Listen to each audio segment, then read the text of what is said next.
Okay, my name is Jim Wheeler, and I'm a resident here of Jacksonville. I've been here off and on since 1978, retired Marine, and I live here currently with my wife, Cindy. Well, we moved here in 1978, and being in the Marine Corps, I was here off and on, and I've been here continuously now since 1994. It's got a lot to offer. It's got the beach. It's got what I think is our #1 asset, the New River over here. I spent a lot of time canoeing and kayaking, and of course I've got a part-time job with stormwater, picking up litter, and I do quite a bit of volunteer work with the New River Foundation and other organizations doing volunteer cleanups of our waterways. The big rain we had back here in October of 2010, I think the record was like 20 inches in about a 3 or 4 day period. I was hired at the same time by the Stormwater Department with the primary mission of sweeping all of our tributaries and waterways in the city limits and ETJ for litter.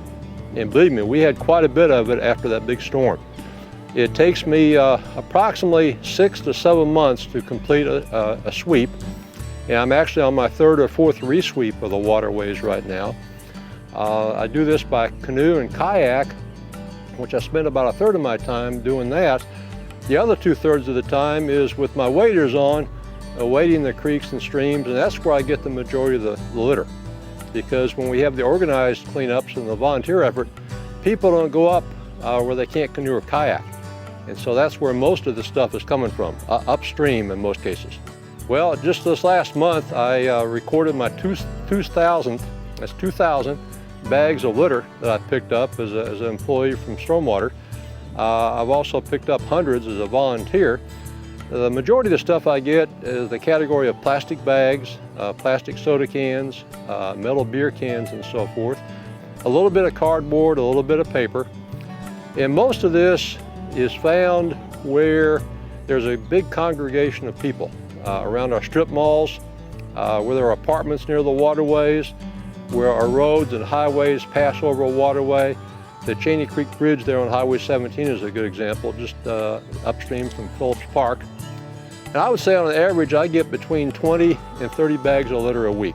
The 3 major impacts of litter in our environment is, #1, it doesn't belong there, and it just frankly looks bad. It detracts from the natural beauty of our water system. The other reason is it can be harmful to our wildlife. A good example of this is the grids that hold our soda cans together. Have you ever seen a duck, small duck or a turtle get tangled up in that, and you're not able to get to them and untangle them, the animal's going to die. They just can't survive in the wild, entangled in that, or a fishing line is another good example. The third reason is a lot of people discard materials that are actually harmful to the water quality. A good example is insect repellent, usually in metal cans. Will eventually rust through and the contents will leak into the water system. A lot of people take their used motor oil. They're thoughtful enough to put it in a plastic container, but then they toss it in the stream. Well, eventually that plastic container is going to rupture and spill used motor oil or other petroleum product into the water system, both of which are really harmful to the water quality. Well, one of the things that I started about 1.5 years ago in talking with Pat and also Lisa Ryder, the Onslow County Solid Waste Department, is I started sorting what I collect, and believe it or not, about 2/3 to 3/4 of what I collect is recyclable material, which cuts down a tremendous amount of what's going into our landfill.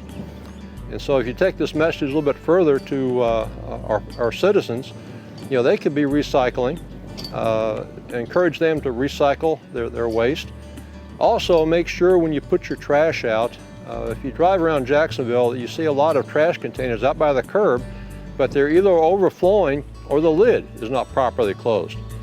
And as windy as it is sometimes, today is a good example, that stuff is going to blow out of the container, and even though the people didn't intentionally litter, the fact they didn't properly secure their trash has the same effect on our environment.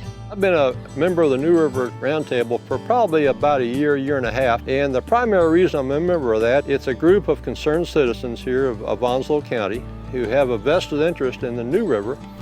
And the biggest benefit that I personally receive from this is we share ideas and topics that are of concern to the health of our river. The retention pond management, the effect that nutria have on our system of dikes. Water quality, we've got several people here that either work for the city, the county, or the state. They're involved in water quality testing, and we can see how that goes up and down, primarily as a result of the rainfall events that we have.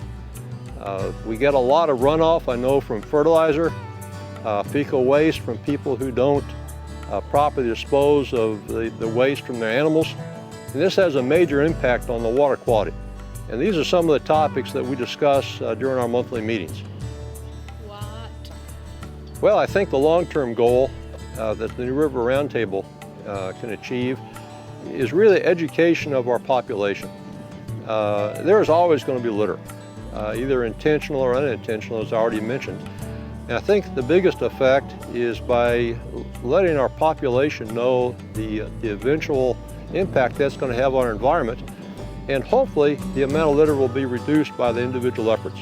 So I really see the New River Roundtable's primary mission as educating our population and the effects on our water quality. Okay, if I were to describe the New River in one word, it would be beautiful. It's a tremendous resource here to Jacksonville and Onslow County.